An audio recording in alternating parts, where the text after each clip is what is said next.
POC Network here with another unboxing, this time coming from the company Razor again. We have a new version of one of their electric scooters.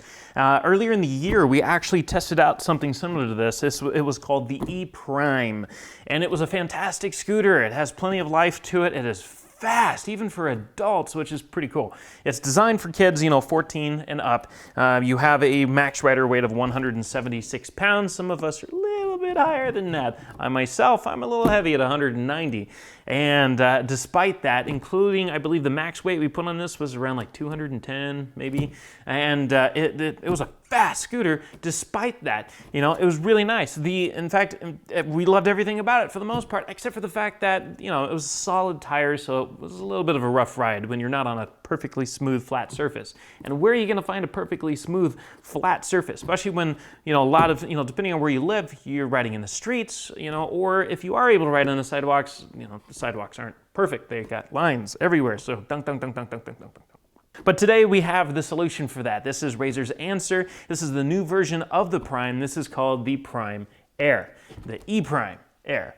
And what we're gonna do is we're gonna pop this open and take a look at this and see what makes it so cool. So as you can see here, it is quite similar to the original Prime. It is in design, for the most part, kind of the same, a little bit different, definitely a little bit different here, but kind of the same. But what makes this, more unique than the other one, or at least more useful than the other one, is the fact that it's pneumatic tires. Now the back end here, it is solid. This one is definitely not pneumatic, but all of your impact's going to be on the front tire. This is just trivial on the back compared to what you're going to get or feel, what's going to be passed through the handlebars and everything as you're riding it. So the front tire here is pneumatic, so that's going to absorb a lot of that impact. So you can take this on the sidewalk and probably the street, and you're going to feel or notice a significant reduction in all of that jerkiness of whatever the surface is that you're riding on. So there's a few parts and pieces you need to take off in order to get going. You have little protectors here on the wheels. You got some stickers here to remove that just tells you, hey, to engage the motor, kick off. Just like any other electric scooter, if you've ever owned one, and or if you've used some of the ones that are, available in the city, like San Diego and New York and things like that, anywhere where you find rentable ones, it's the same thing. You got to kick off and be moving at a specific speed before you're able to actually get it to work. A little protector here for the kickstand that just slides right off. You got two zip ties that hold on the top portion here, and you just very carefully slide this out. And what you're going to do is some assembly required, not much, it's no big deal. Now before you can actually get the handlebar on, you got to open up the accessory package here. Inside of this you're going to get a cable for charging the scooter with, and the port for that, and we'll show you that in just a moment. You have a hex key here, and that's going to be for taking the top portion off here, so that way you can get the handlebars on. And when you're placing this back on, it's really simple, it's easy. There's a little stub here, and there's a hole on the top of the handlebars here. So you know that has to be facing up, and just snaps into place, and you screw everything back in. And once you get that nice and tight, you're ready to go. Now to unfold the scooter, there's a little knob down here. You want to make sure it's turned counterclockwise to make sure it's nice and loose. And you're just kind of move this around while pulling up on it, and it's going to engage, and it pops right into place once you've fully extended it.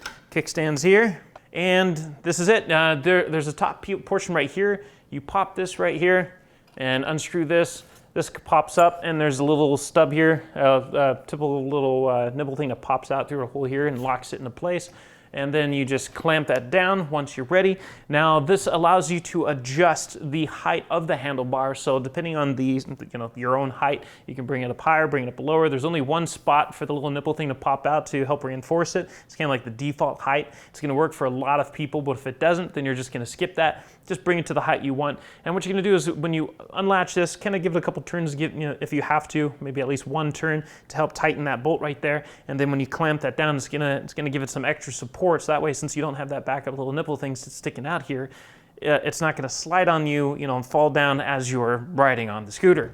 On the front here, there's an LED display here, and this is just what shows you the current charges. So if you press and hold this down, these are going to light up, and it's going to show you how much battery life you have. Of course, before you do that, right out of the box, like the instructions say, you're going to want to plug this in. You're going to want to charge it to make sure it's properly charged before you start to play around with anything like that. As for charging it, there's a little thing that pops out here, a little rubber thing. This just helps to keep it from getting wet when you're riding around. And the charger plugs right into that. And it takes a while to charge. You know, once it charges, you know, you'll have your I believe 45 minutes or up to 45 minutes of use out of this thing. So it's a pretty decent ride as it can get you through the day, especially if you're using this for like school or anything like that on campus. Let's say you're in college and you're using this to get around to all your courses with.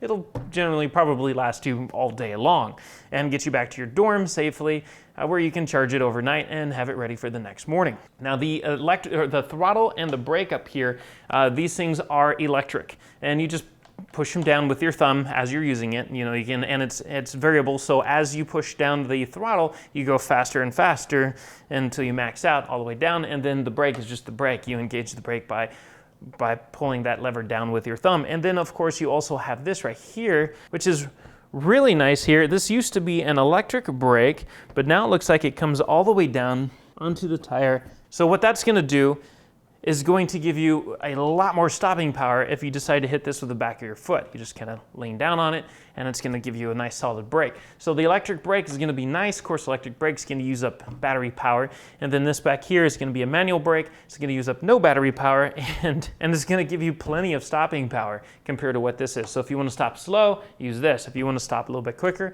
this will probably give you this over here. And that's it. This is the Razor E Prime Air, a really nice scooter just from what we've seen so far. And you have your instruction manual and everything else to walk you through everything that we just explained and how to use it and how long it's going to last, and get you going. Do make sure you abide by the warnings in terms of making sure it's charged and everything before use, and always before you use it, make sure that that little hole is covered with a little rubber piece there. So that way, if you do accidentally hit, you know, some water in your journey, it's not going to cause any damage. It shouldn't, at least. You're not going to want to ride around in the rain with this, more than likely, but small little puddles and everything else should be fine. So it's not fully waterproof, but it should be resistant enough for your average travel needs.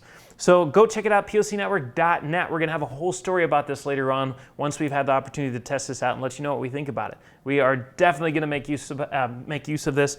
I've again been told that we are no longer allowed to do that in the building, so we'll take it outside and have some fun with it. So POCnetwork.net, see what we have to say about this. And of course, if you liked what you've seen here, don't forget to subscribe below. The comment section is down there as well, so we can all talk about this. And as always, we thank you for watching, and we'll catch you next time. If you want to stay on top of all the latest and greatest, and or at least the gadgets we cover, remember to subscribe right here. Subscription button. Click it. You're going to want to. There's lots of videos, interviews, previews, all sorts of stuff. Button.